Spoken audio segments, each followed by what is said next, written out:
ಒಂದು ಮಕ್ಕಳಿಗೆ ಊಟ, ಬಟ್ಟೆ ಮತ್ತು ಪುಸ್ತಕ, ಯೂನಿಫಾರ್ಮ್ ಎಲ್ಲವನ್ನು ಕೊಡ್ತಾ ಇದ್ರು ಸಹ ಸರಿಯಾಗಿರ್ತಕ್ಕಂಥ ಒಂದು ವ್ಯವಸ್ಥಿತವಾಗಿರ್ತಕ್ಕಂಥ ಒಂದು ವಿದ್ಯಾಭ್ಯಾಸ ಮಕ್ಕಳಿಗೆ ಸಿಗ್ತಾ ಇಲ್ಲ ಎಂಬತಕ್ಕಂಥ ಭಾವನೆ ಪೋಷಕರಲ್ಲಿ ಬಂದು, ನೀವು ಎಷ್ಟೇ ಒಂದು ಆರ್ಥಿಕವಾಗಿ ಹಿಂದುಳಿದಿದ್ರು ಮುಂದುವರೆದಿದ್ರು ನಿಮ್ಮ ಮಕ್ಕಳನ್ನ ಇಂಥ ಒಂದು ಖಾಸಗಿ ಶಾಲೆಗಳಿಗೆ, ಜ್ಞಾನವಾಹಿ ಶಾಲೆ ಇಂಥ ಶಾಲೆಗಳಿಗೆ ಕಳಿಸ್ತಾ ಇರ್ತಕ್ಕಂಥದ್ದು ನೋಡಿದ್ರೆ ನಿಮಗೆ ನಿಮ್ಮ ಮಕ್ಕಳ ಮೇಲೆ ಎಷ್ಟೊಂದು ಆಸಕ್ತಿ ಇದೆ. ನಮ್ಮ ಮಕ್ಕಳು ಚೆನ್ನಾಗಿ ಓದಲಿ, ಅವರು ಮುಂದೆ ಬಂದು ಒಳ್ಳೆಯ ವಿದ್ಯಾರ್ಥಿಗಳಾಗ್ಲಿ, ಸಮಾಜ ಸೇವೆಗೆ, ದೇಶಕ್ಕೆ ಸೇವೆ ಸಲ್ಲಿಸತಕ್ಕಂಥ ಮಕ್ಕಳಾಗ್ಲಿ ಇರ್ತಕ್ಕಂಥ ಭಾವನೆ ನಿಮ್ಮಲ್ಲಿ ಬಂದಿರ್ತಕ್ಕಂಥದ್ದು ಬಹಳ ಸಂತೋಷ.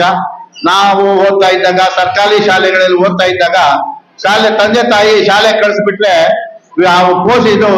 ಶಾಲೆಯಲ್ಲಿರ್ತಕ್ಕಂಥ ಒಂದು ಶಿಕ್ಷಕರಿಗೆ ಎಲ್ಲಾ ಜವಾಬ್ದಾರಿ.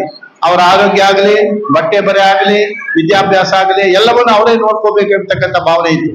ಆದ್ರೆ ಈಗ ಹೊಸದಾಗಿ ಈ ಒಂದು ಪ್ರೈವೇಟ್ ಶಾಲೆಗಳು ಪ್ರಾರಂಭ ಆದ ಮೇಲೆ ಎಲ್ಲಾ ಒಂದು ಹೊಣೆಯನ್ನ ಒಂದು ಪೋಷಕರಾಗಿರ್ತಕ್ಕಂಥ ನೀವು ಶಿಕ್ಷಕರಿಗೆ ಅರ್ಧ ಭಾಗ ವಿದ್ಯಾಭ್ಯಾಸವನ್ನು ನಡೆಸ್ತಕ್ಕಂಥ ಹೊಣೆಯನ್ನು ಕೊಟ್ಟು ಮಕ್ಕಳನ್ನ ಕರ್ಕೊಂಡು ಬರುವಾಗ ಶಾಲೆ ತಗೊಂಡು ಮಕ್ಕಳನ್ನ ಒಂದು ಜಾಗೃತಿಯಿಂದ ಮನೆ ಕರ್ಕೊಂಡು ಹೋಗಿ, ಈ ದಿವಸ ನಿಮ್ಮ ಶಿಕ್ಷಕರು ಯಾವ ರೀತಿಯಾಗಿ ವಿದ್ಯಾಭ್ಯಾಸ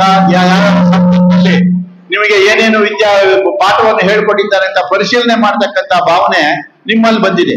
ಹಿಂದಿನ ವಿದ್ಯಾಭ್ಯಾಸಕ್ಕೆ ಈಗಿನ ವಿದ್ಯಾಭ್ಯಾಸಕ್ಕೆ ಹೋಲಿಸಿದ್ರೆ ನೀವು ಮಕ್ಕಳ ಬಗ್ಗೆ ಹೆಚ್ಚು ಕಾಳಜಿಯನ್ನು ವಹಿಸ್ತಾ ಇದ್ದೀರಾ. ಆದ್ರೆ ಶಾಲೆಯ ಶಿಕ್ಷಕರ ಒಂದು ಅರ್ಧ ಭಾಗ ವಿದ್ಯಾಭ್ಯಾಸವನ್ನ ಮನೆಯಲ್ಲೇ ನೀವು ಮಾಡಿಸ್ತಾ ಇದ್ದೀರಿ. ಅದು ಬಹಳ ಸಂತೋಷದಾಯಕವಾಗಿರ್ತಕ್ಕಂಥದ್ದು.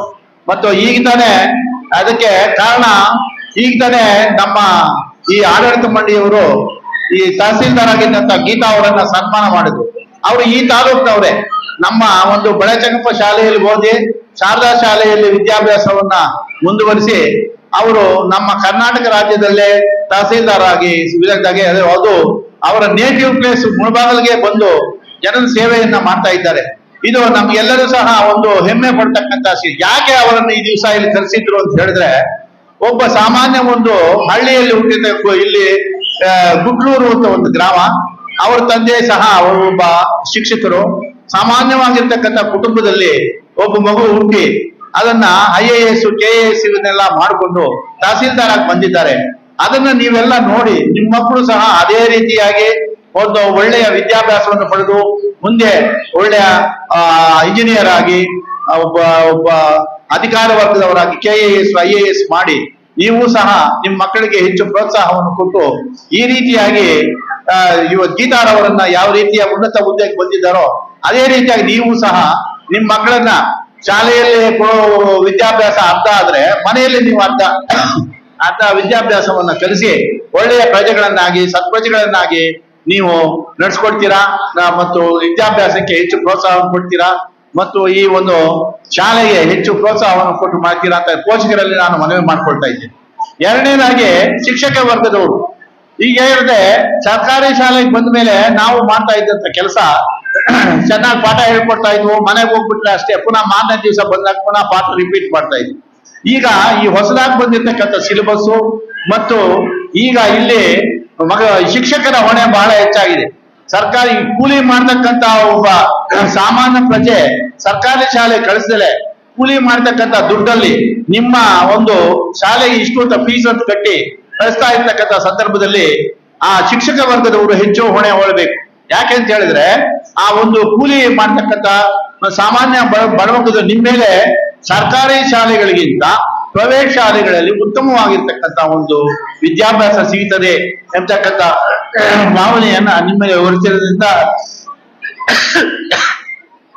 ನೀವು ಆ ಪೋಷಕರು ನಿಮ್ಮ ಮೇಲೆ ಇಟ್ಟಿರ್ತಕ್ಕಂಥ ಒಂದು ಜವಾಬ್ದಾರಿಯನ್ನ ಅರಿತು ಮಕ್ಕಳಿಗೆ ಒಳ್ಳೆಯ ವಿದ್ಯಾಭ್ಯಾಸ ಮತ್ತು ವಿದ್ಯಾಭ್ಯಾಸದ ಜೊತೆಗೆ ಕಲ್ಚರಲ್ ಪ್ರೋಗ್ರಾಮ್ ಈ ರೀತಿಯಾಗಿ ಆಟ ಪಾಠಗಳು ತಮ್ಮ ಪ್ರತಿಭೆಯನ್ನ ಮಕ್ಕಳು ತಮ್ಮ ತಂದೆ ತಾಯಿಗಳ ಮುಂದೆ ಪ್ರದರ್ಶಿಸಿದರೆ ಅವರಿಗೆ ಆಗ್ತಕ್ಕಂತ ಒಂದು ಸಂತೋಷವನ್ನ ನಾವೊಂದು ಹೇಳೋಕ್ಕಾಗೋದಿಲ್ಲ.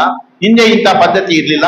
ಈಗ ಈ ಪದ್ಧತಿ ಬಂದಿರೋದ್ರಿಂದ ಸರ್ವತೋಮುಖವಾಗಿ ಬರೀ ಪಾಠ ಓದೋದು ಲೆಕ್ಕ ಮಾಡೋದು ಒಂದೇ ಅಲ್ಲ, ಅವರು ಎಲ್ಲ ವಿಧದಲ್ಲಿಯೂ ಸಮಾಜದಲ್ಲಿ ಉತ್ತಮ ಪ್ರಜೆಗಳಾಗಿ ಅವರು ತಂದೆ ತಾಯಿಗಳಿಗೆ ಓದಂತ ಶಾಲೆಗೆ ಮತ್ತು ನಮ್ಮ ದೇಶಕ್ಕೆ ಒಳ್ಳೆ ಕೀರ್ತಿ ಅಂತ ಇರ್ತೀರಾ ಒಂದು ಸತ್ಪ್ರಜೆಗಳನ್ನಾಗಿ ಮಾಡ್ತಕ್ಕಂಥ ಹೊಣೆಯನ್ನ ಅರ್ಧ ಭಾಗ ಶಿಕ್ಷಕರು, ಇನ್ನು ಅರ್ಧ ಭಾಗ ಪೋಷಕರಾಗಿರ್ತಕ್ಕಂಥ ನೀವು ಬರೀ ಶಾಲೆಗೆ ಕಳಿಸ್ಬಿಟ್ಟು ಆಗೋಯ್ತು, ಆ ಮೇಡಮ್ ಸರಿ ಇಲ್ಲ, ಆ ಮಾಸ್ಟರ್ ಸರಿ ಇಲ್ಲ ಅನ್ನೋ ಭಾವನೆಯನ್ನು ಬಿಟ್ಟು ಪ್ರತಿ ದಿವಸ ನಿಮ್ ಮನೆಯಲ್ಲಿ ಬಂದಂತ ಹುಡುಗಿ ಮಕ್ಕಳಿಗೆ ಯಾವ ಪಾಠದಲ್ಲಿ ಏನೇನು ನಿಮ್ಗೆ ಇವತ್ತು ಹೋಮ್ ವರ್ಕ್ ಕೊಟ್ಟಿದ್ದಾರೆ, ಏನೇನು ನಿಮಗೆ ಅಭ್ಯಾಸ ಮಾಡಿಸಿದ್ರು ಇರ್ತಕ್ಕಂಥದ್ದನ್ನ ನೀವು ಆಗಾಗ ಬಂದು ಶಿಕ್ಷಕರ ಒಂದು ಸಂಪರ್ಕ ಮಾಡಿ ನಿಮ್ಮ ಮಕ್ಕಳ ಒಂದು ಪ್ರತಿಭೆಯನ್ನ ನೀವು ಗುರುತಿಸಿದ ಆದಲ್ಲಿ ಒಳ್ಳೆಯ ವಿದ್ಯಾರ್ಥಿಗಳಾಗಿ ಸತ್ಪ್ರಜೆಗಳಾಗಿ ಅವರು ಪ್ರಜೆಗಳಾಗ್ತಾರೆ ಅಂತ ಹೇಳಿ ಈ ರೀತಿಯ ಅವಕಾಶವನ್ನು ಕೊಟ್ಟಂತ ಪೋಷಕರಿಗೆ, ಆಡಳಿತ ವರ್ಗದವರಿಗೆ ಮತ್ತು ಮತ್ತೆ ಒಮ್ಮೆ ಆಡಳಿತ ವರ್ಗದವರನ್ನ ಶಿಕ್ಷಕರ ವಿನಂತಿ ಅಂತ ಹೇಳಿದ್ರೆ ಎಲ್ಲಾ ಒಂದು ಕೆಲಸಗಳಿಗಿಂತ ಶಿಕ್ಷಕ ಹುದ್ದೆ ಬಹಳ ಮುಖ್ಯವಾಗಿರ್ತಕ್ಕಂಥದ್ದು. ಯಾಕೆಂತ ಹೇಳಿದ್ರೆ ಅದು ಪ್ರಾಥಮಿಕ ವಿದ್ಯಾಭ್ಯಾಸದಲ್ಲಿ ಮಕ್ಕಳನ್ನ ನಾವು ಕಳಿಸ್ತಕ್ಕಂಥ ಶಿಕ್ಷಕರನ್ನ ಬಹಳ ಹೆಚ್ಚು ಜ್ಞಾಪಕ ಇಟ್ಕೊಂಡು ಅವರನ್ನ ಸಾಯುವವರೆಗೂ ಸಹ ನೆನೆಸ್ಕೊಳ್ತಾ ಇರ್ತಾರೆ. ಆ ಜವಾಬ್ದಾರಿಯನ್ನ ಶಿಕ್ಷಕರಾಗಿರ್ತಕ್ಕಂಥ ನೀವು ಶಾಲೆಗೆ ಬಂದ್ಬಿಟ್ಟು ಇತರೆ ಒಂದು ಡಿಪಾರ್ಟ್ಮೆಂಟ್ಗಳಲ್ಲಿ ಇವಾಗ ರೆವಿನ್ಯೂ, ಪೊಲೀಸು ಇದರಲ್ಲಿ ಬೆಳಗ್ಗೆ 10 ಗಂಟೆಗೆ ಹೋಗ್ತಾರೆ, ಕಚೇರಿ ಮುಗಿಸ್ಕೊಂಡು ಆಮೇಲೆ ಸಾಯಂಕಾಲ ಮನೆಗೆ ಬಂದ್ಬಿಟ್ರೆ ಆಗೋಯ್ತು. ಆದ್ರೆ ಶಿಕ್ಷಕರಾಗಿರ್ತಕ್ಕಂಥವ್ರು ಆ ರೀತಿ ಅಲ್ಲ. ಅವರು ಬೆಳಗ್ಗೆ ಎದ್ದಾಗಲಿಂದ ಅವರು ಯಾವ ರೀತಿ ನಡ್ಕೊಳ್ತಾರೆ, ಯಾವ ರೀತಿ ಡ್ರೆಸ್ ಹಾಕೊಳ್ತಾರೆ, ಯಾವ ರೀತಿ ನೀಟಾಗಿ ಬರ್ತಾರೆ ಎಂಬತಕ್ಕಂಥದ್ದನ್ನ ಮಕ್ಕಳು ನೋಡ್ತಾ ಇರ್ತಾರೆ. ನೋಡಿ ನಿಮ್ಮ ಚಲನವಲನ, ನಿಮ್ಮ ಅಭ್ಯಾಸ, ನಿಮ್ಮ ರೂಢಿ, ನಿಮ್ಮ ಒಂದು ಪ್ರತಿಭೆಯನ್ನ ಗುರುತಿಸಿ ಜ್ಞಾಪಕದಲ್ಲಿ ಇಟ್ಕೊಂಡು ತಂದೆ ತಾಯಿಗಿಂತ ಈ ಶಿಕ್ಷಕರ ಮೇಲೆ ಹೆಚ್ಚು ಒಂದು ಅವಲಂಬ ಕೊಟ್ಟಿರ್ತಾರೆ. ಆದ್ರಿಂದ ಶಿಕ್ಷಕ ವರ್ಗದವರು ಬಹಳ ಶ್ರದ್ಧೆಯಿಂದ ನಿಮ್ಮ ಒಂದು ಅಭಿಪ್ರಾಯವನ್ನ ಅರಿತು ಮಕ್ಕಳಿಗೆ ಹೆಚ್ಚು ಪ್ರೋತ್ಸಾಹವನ್ನ ಕೊಟ್ಟು ಆ ವಿದ್ಯಾಭ್ಯಾಸವನ್ನ ಮುಂದುವರಿಸಲಿ ಅಂತ ಹೇಳ್ತಾ ಈ ಅವಕಾಶವನ್ನು ಕೊಟ್ಟಂತ ಪೋಷಕರಿಗೆ, ಈ ಆಡಳಿತ ವರ್ಗದವರಿಗೆ, ಶಿಕ್ಷಕ ವರ್ಗದವರಿಗೆ ನಾನು ವಂದಿಸುತ್ತಾ ನನ್ನ ಮಾತನ್ನು ಮುಕ್ತಾಯ ಮಾಡ್ತೇನೆ. ಜೈ ಹಿಂದ್, ಜೈ